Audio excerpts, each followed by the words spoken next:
10 years later, these are still the top three, I would say top three tech players in the region, right? Have we seen anyone? We haven't really seen anyone new become as big as. Since 2019, $72 billion has gone into investments in Southeast Asia tech companies. But where has all this funding gone? Sabrina's discounts vouchers. Yeah, all my shopping and my subsidies. It's interesting. That's number according to Lightspeed Ventures, right? So our friends at Central Ventures have also been tallying this number, and they've only done that up until the first half of 2023. And the numbers we have is 45.7 from 2019 to the first half of 2023, which is about big variance. Yes, quite big variance. I think they probably define tech companies differently. So, for instance, Central will not define chain stores as tech. Lightspeed might do. We don't know exactly what's the methodology, but still a big number. For big numbers, right? Yeah. 45.7 billion and 72 billions, right? And this is from a recent report that Lightspeed released called Southeast Asia Resetting Expectations. And so this report, which was how many pages? 35 pages, which tells people to reset their expectations for Southeast Asia. Basically, they started with saying that there's been a lot of funding in this region, but what has happened? And this is something not new to us, right? This is something we've spoken about before. So in previous episodes of the podcast, episode 67, which we did with Central Ventures, called Distress in Southeast Asia, we talked a little bit about the tech funding in the region and the tech winter, what's next. And then in episode 81 with Gavin, a founder of a fintech company in the region, where has all the fintech funding gone? Yeah. We also talked about where all the funding has gone. Yeah. And this is something that your friends have mentioned as well, right? Essentially 10 years ago, when you're looking at all the big tech companies in the region, we have C Group, which was called Garena back then, yes. Grab and Lazada. 10 years Lazada? Because Lazada's under Lazada. Yeah. 10 years later, these are still the top three, I would say top three tech players in the region, right? Have we seen anyone? We haven't really seen anyone new become as big as they have. Gojek, maybe. Tokopedia. But Tokopedia, Gojek, Tokopedia were already there back then, so it's not anything new. I think after 2015, specifically, you see lots of money going into venture capital in this region, lots of companies, lots of funding, and unicorns being minted. I think we even have an article called 7 Methods of Minting a Unicorn in Southeast Asia. So it's kind of fun. I mean, you can link that in. Yeah, we'll link that in the show notes below. Yeah, so, but of course, there was so much hype, so much expectation about Southeast Asia because it's a region of 700 million people. That's about half of China, and the GDP per capita, if you look at the regional basis, is probably also about half of China. So you would expect the region to produce, I don't know, a quarter of China's results, but the reality is that it hasn't. No. So in the Lightspeed report, they said that Southeast Asians funding generally did resemble China, which shows that people had faith in this region, right? They thought that things would work out, but of course, looking at the value that come out of these investments, only half the value is created per dollar invested in Southeast Asia compared to China. But of course, what they mentioned in the report, or what they really wanted to highlight in the latest Lightspeed report, was that we can't really use China and India as a proxy for Southeast Asia, right? So they go into more details in the reports, which we'll link down below. But basically, they talk a little bit more about Southeast Asian consumers and what makes Southeast Asia such a different market. But this is something that we've talked about before as well, right? The funny thing is that this report actually raised a lot of discussions amongst our community, both in Chinese and English, and in a community where people speak English. So there are lots of people who are lucid, who are saying that, oh, this is something really new since 2017, and you needed to have the right expectations for this region. The infrastructure is not there, and the markets are fragmented, which doesn't mean that you can't create big tech opportunities, but which means that you need to have the right expectations of timeline and ROI for your investment. In the Chinese community, I think the narrative is however, a little bit different, right? People sort of benchmark China, looking at, how that market took off as far as tech is concerned, and why this market is not taking off. So one key issue that I've been discussing with a lot of friends from China who have been looking into Southeast Asia from an investor point of view or from a tech expansion point of view is that we look at China. I mean, in 2010s, lots of things happen at the same time. You have the infrastructure. You have, lots of infrastructure, right? Logistics, high-speed rail, payment, urbanization. Like old cities being demolished, people move to high-rise apartment stores. I mean, all this happened pretty much at the same time. Supply chain, etc. So that allowed the growth to be unleashed very quickly. And during the same time, you have a lot of American investors who are willing to play with the founders back then. So that creates a perfect storm. And startups, if they can survive the competition, they become big. Meituan, ByteDance, etc., etc. They all started around that time. But it's very different in Southeast Asia, right? So obviously in China, technically they are one country. So everything kind of developed at the same time. But when you look at Southeast Asia, generally we look at the 6 key markets. So like Singapore, Malaysia, Thailand, Indonesia, Vietnam, the Philippines. And all these markets are kind of developing at different timings, right? So the payment infrastructure is different across the markets. So is logistic infrastructure. You look at countries like Indonesia, the Philippines, where there are so many islands. Obviously, the way that they build their logistics infrastructure will be very different. And I think that's something that is why we can't directly compare Southeast Asia to China. So a couple of things. I mean, first, when you look at China, I mean, of course, China is also a diverse country, and you have the coastal regions where the GDP per capita would be probably $30,000, even more. And you have some of the western provinces, some of the tier 4, tier 5 cities, where the per capita income per month is probably less than $200. So there's huge disparity. But what you do have is a network of cities which are developed and affluent with good consumption power. And these cities are connected with very good logistic infrastructure. I think you were in EU, right, with us 2 weeks ago, and we visited one of the large logistic sorting facilities, which processed about 3.5 to 4 million parcels a day. And you saw the scale, right? Yes, and it's very efficient, like the machinery and all. Yeah, I think in Southeast Asia you can build the same machinery, but the question is that, okay, who takes the lead, right? I mean, if you have if you build infrastructure, there's no demand, and that investment will be sitting there not making return for a long time. But if you create too much demand and that the infrastructure doesn't catch up, so you would have a situation that the demand can't be met. So in China, it's just everything happened at the same time. Remember the businessman that we met over lunch in EU, who is saying that he was previously in Shenzhen, and the reason why he moved into EU 10 years ago is very simple, right? I mean, it saves him, I don't know, like less than a yuan per parcel to send parcels out of EU across the country.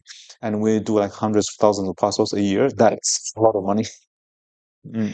So I think but I think Southeast Asian consumers are also something that's different, right?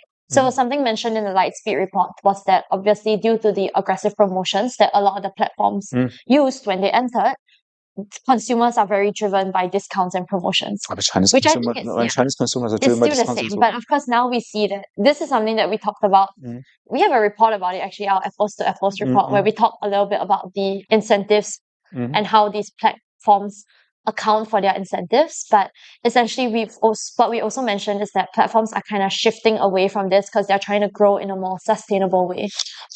I think that there's one issue. I mean, there are two issues with incentives. I mean, first is, I think this is also mentioned extensively in the Lightspeed report, which by the way, many friends are saying that is a surprisingly honest report about the region. Is that the spending power of consumers? So if you offer consumers a service which is beyond their spending power, and of course you can give them incentives for them to try, but of course they will not stick because it's beyond what they can afford. And the second will be the infrastructure. So if you offer them a lot of things with incentives to basically sort of make it affordable to them, but the infrastructure is not there. So once the incentives are out, I mean, are you still able to fulfill all this demand in a way that's sustainable? So I think one example we look at is, say, Grab, right? After so many years, I think now they have 40 million monthly transacting users. That's 5%, 6% of the region. I think 5% the last time we calculated. Of the region's population. So Meituan has, I think, about 200 million active transacting users. That's about 15 to 20% of the China's population. So So you see there's a difference, and I think lots of things about the income disparity, and there are lots of things about the infrastructure and spending power, which tech companies alone, I mean, they can do to a certain extent, but I mean, they can't build highways. Everybody has to. I mean, Yeah. a lot of it is so. An interesting thing about this report is that one of the co-founders of Gojek was actually the authors of this report, right? So I think he left Gojek to join Lightspeed as a venture partner.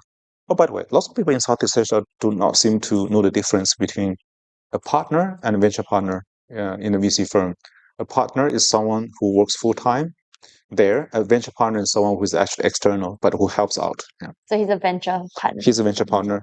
So basically, he was one of the authors of this report, and he also did a LinkedIn post. So basically, what he mentioned in the LinkedIn post was that obviously the narrative that Southeast Asian consumer class will be the next China or India was at best decades early or dead wrong. And he also mentioned that he wished this was something that he knew back when he was at Gojek, right? Because obviously, I think when they started this work, kind of when your investors invest in you with the perception that you would have the same growth trajectory as those in China, they would probably be disappointed if you're not performing at the same level. I think his assessment is damn right.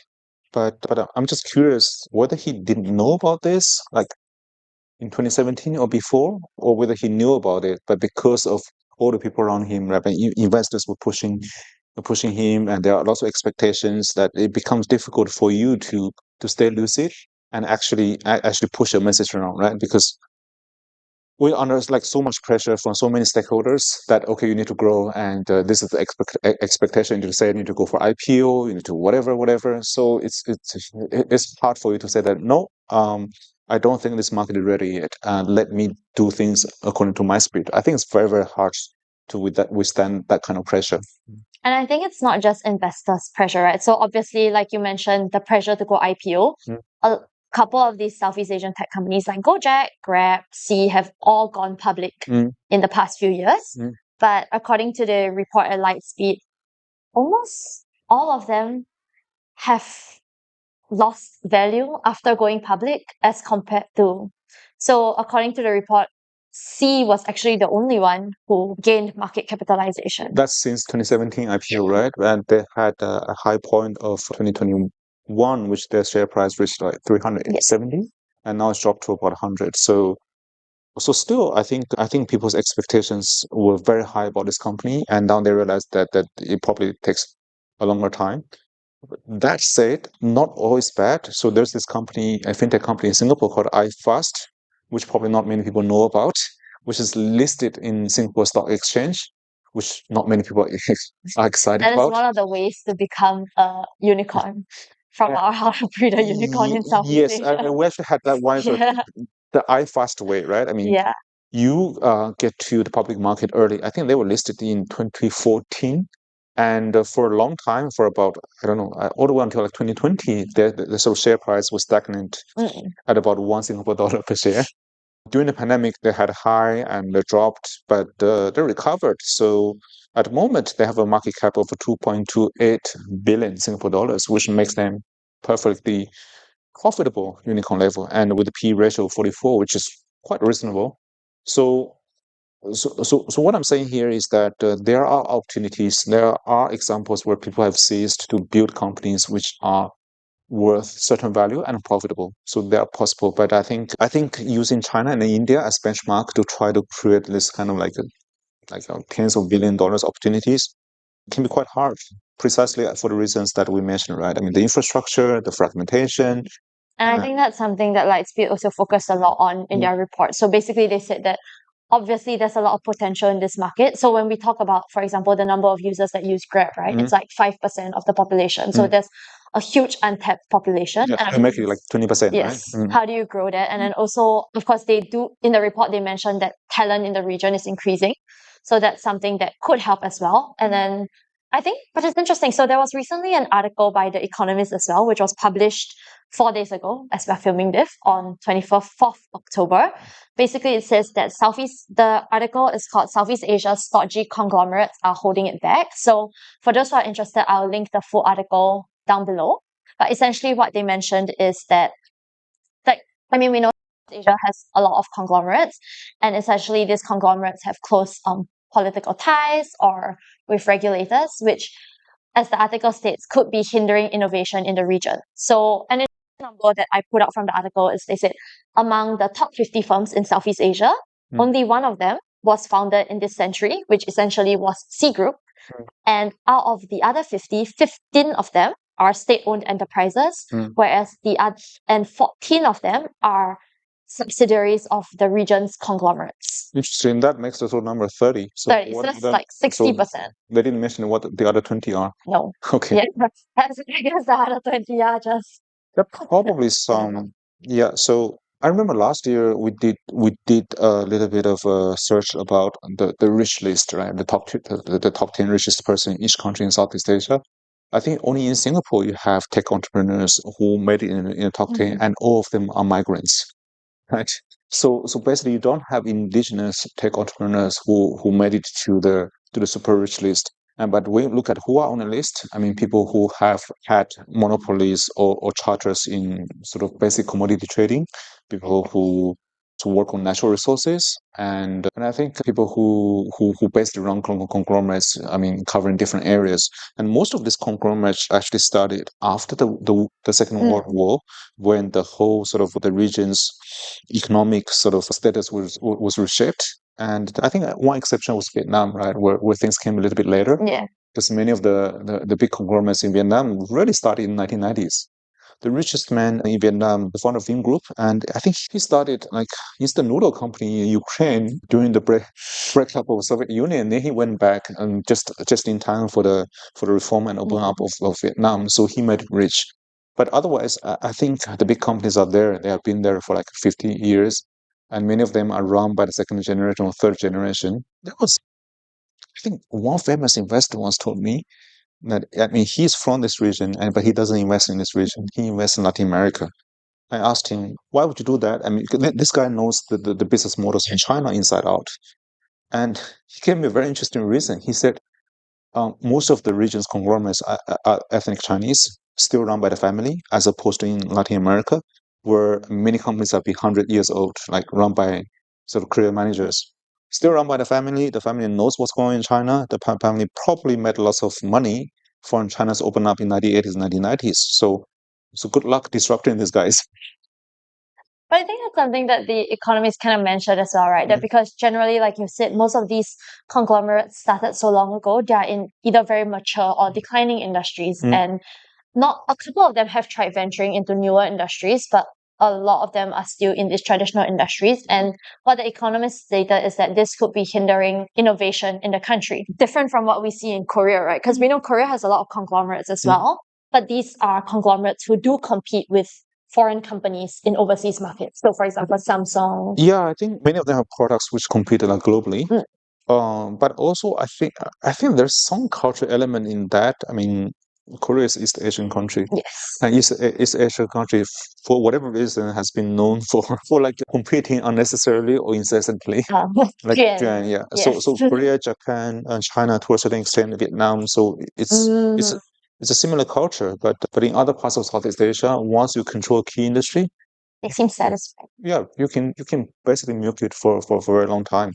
So I would not blame these companies. I would probably look at, I mean, the ground where these companies thrive on, and whoever who wants to break this, who wants to, like, have more innovation coming in, need to look at, I mean, how do you change the regulations? How do you change the landscape, and how do you make the region economically more integrated? Because that's where the opportunities are coming from, right?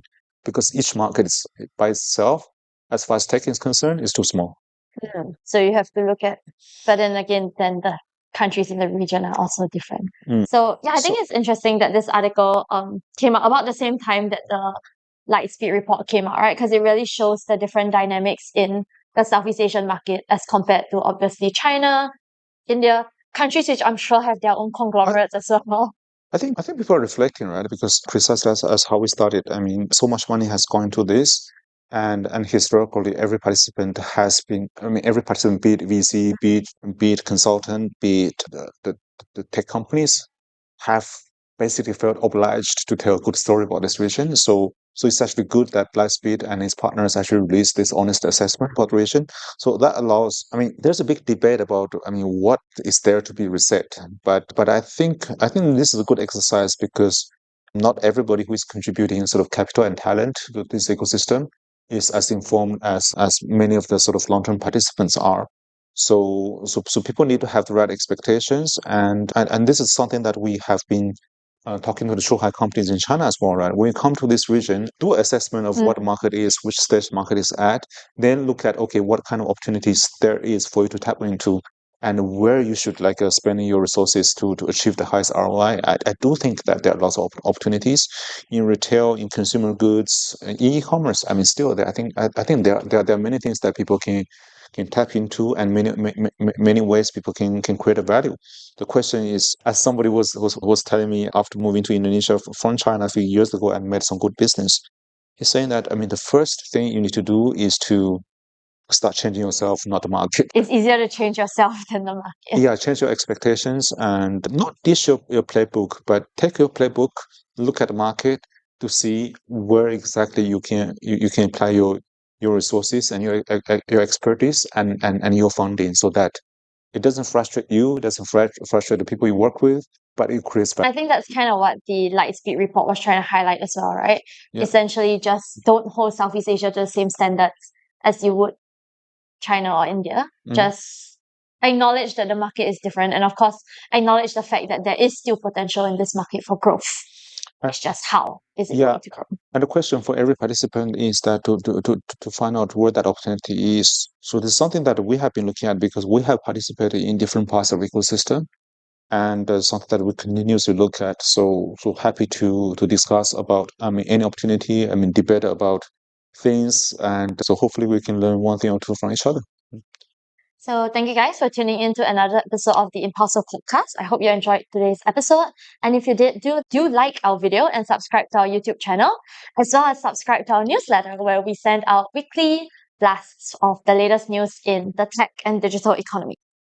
Thank you and bye-bye. Bye.